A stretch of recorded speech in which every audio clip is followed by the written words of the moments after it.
Ngayon, curious mga kababayan, si Congressman Dan Fernandez ng Laguna, kung ang madalas na pag-joke or yung joke only na laging sinasabi ni Digong ay ganun din ang kanyang sasabihin po sa gitna ng aligasyon laban sa kanya ng dalawang inmates na itinuturo siya na mismo mga kababayan bilang mastermind doon sa pagpatay ng tatlong mga Chinese drug lords. Talaga niya, Mr. Maravillas, kailangan magpaliwanag personal nito si Digong.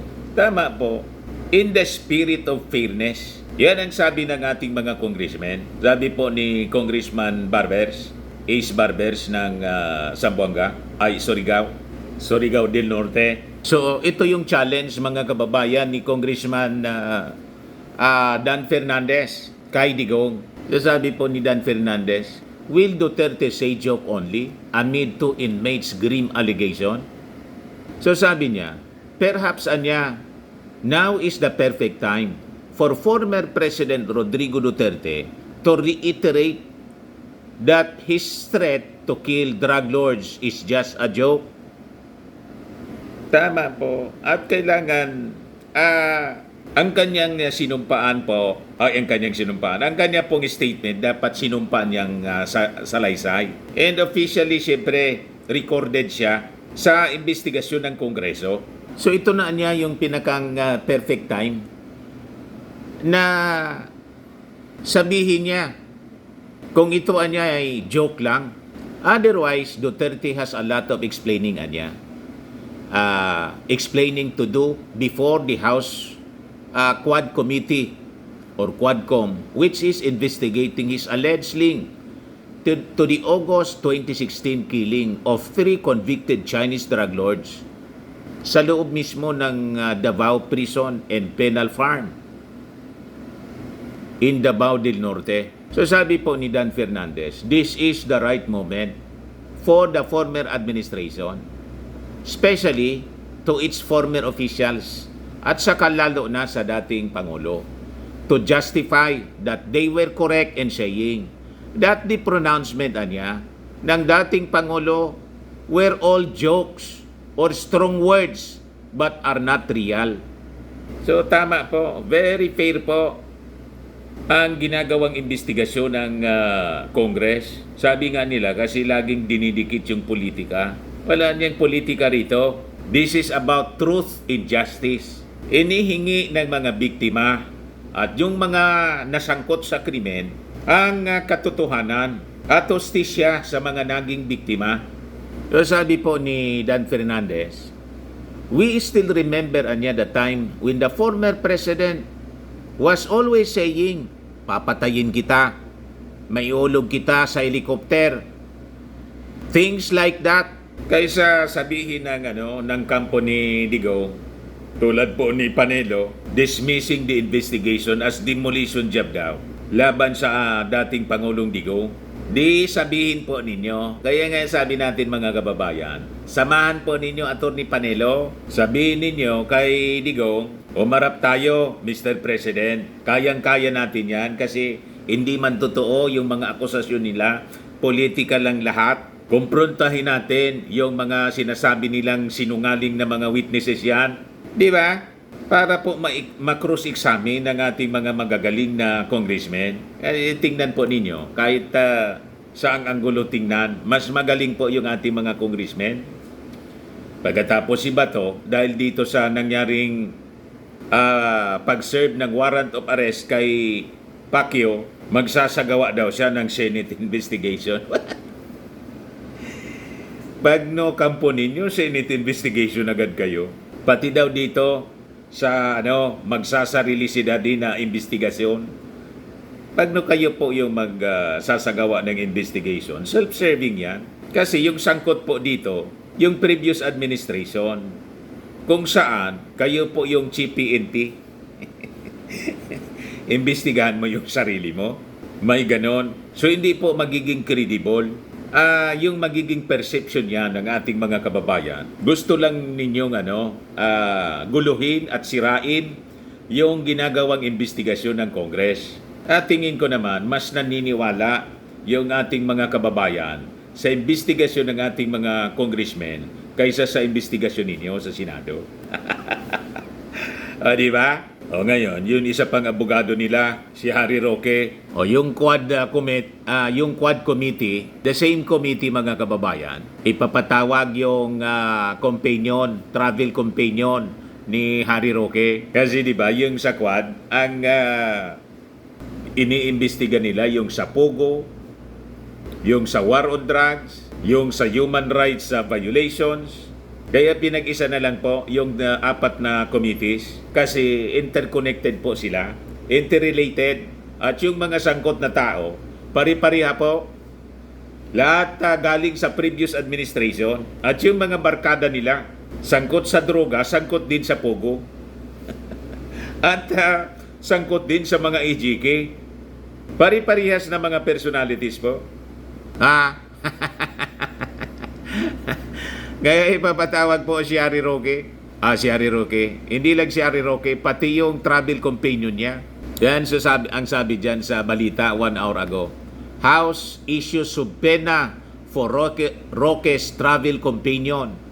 The House Quad Committee has escalated its investigation into illegal offshore gaming operators or POGOs by issuing subpoena to Alberto Rodolfo A.R. de la Serna, former executive assistant to ex-presidential spokesperson Harry Roque after he failed to appear at a crucial hearing.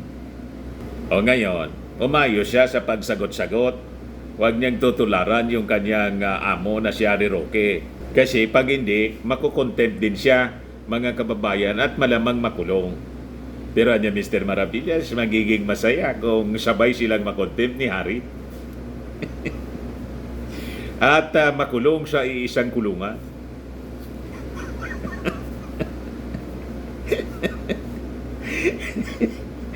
Ayos na ayos for 24 hours. Baka mga kababayan hindi na mag-object si Harry Roque, sige niya, gawin mo ng 10 days, yung maximum na. Travel companion po, kahit ilang araw po sa ibang bansa, may nag-asikaso sa kanya, walang problema. Basta't may companion po, ikulong ninyo kami rito kahit isang taon. Baka maging masaya pa, mga kababayan. Welcome anya. Di ba? Igawan niya talaga, Mr. Maravillas. Malamang. Walang objection, mga kababayan, in appeal kay Atty. Harry Roque.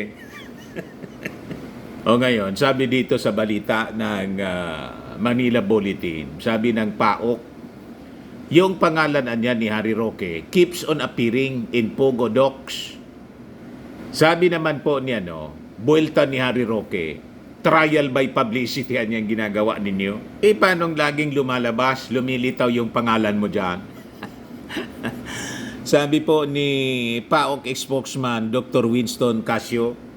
So sabi po ni Casio, given the benefit of the doubt in relation to what he is saying, but then again, now that his name keeps on cropping up in the documents, in the digital footprint, in the testimonial footprint niya, laging lumalabas yung pangalan ni Harry Roque. We cannot discount his possible involvement in all of these matters. Sabi po niya, Roque's name appearing on everything could not be a mere coincidence lang. I don't believe in coincidence anymore as far as Harry Roque is concerned, sabi po ni Casio. His footprint is everywhere. But of course, you have to put 1 plus equals 2. 1 plus equals 2 to create a case, complete a case. 1 plus 1 equals 2 to create a case, complete a case. The official, however, declined to comment if Roque was the highest government official being probed or what kind of evidence the PAOK has against Roque to build a case against the lawyer. Again, sabi po ni Casio, no comment as I will not give our aces before the public. Sigurado mga kababayan, parang teleserye ito at ang ultimate nitong ultimate na tumbok papunta mismo sa palasyo ng previous administration. So aside from Roque, sabi po ni Casio, yung PAOK is currently investigating the people whose names appear in their investigation, including bureaucrats, tenured officers, and former government officials. Ngayon, yung mga nagsasabing politically motivated naman po ito, just like yung investigation ng Congress, hindi niya ito politically motivated. We are based on evidence, sabi po ni Casio. Sinasabi lagi nilang politically motivated kasi yung sabit, yung mga politiko and other officials ng previous administration. Ang gusto nilang mangyari, pabayaan lang sila.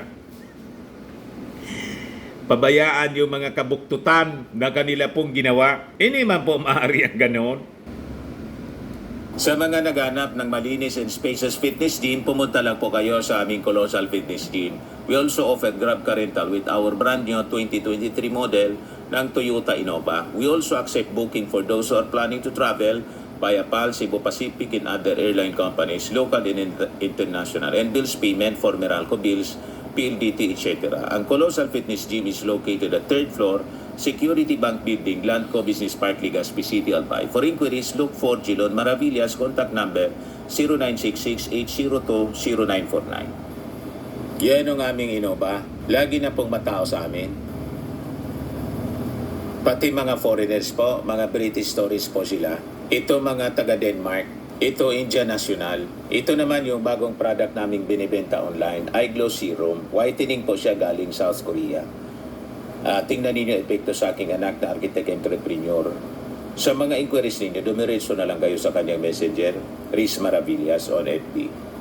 Ito naman po, Firmax Firming and Lifting Cream, pinapahid po sa mga pulses and affected area. Mainam po ito sa mga pains at paninigas na mga kaso-kasuan. Ito naman po, Automax Radiant Serum. Sa mukha naman yung application, anti-aging po siya. You will look 10 years younger than your age.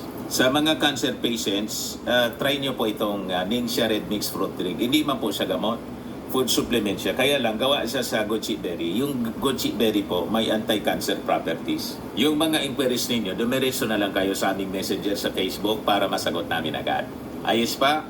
Ako po si Dante Maravillas. Bye-bye. God bless.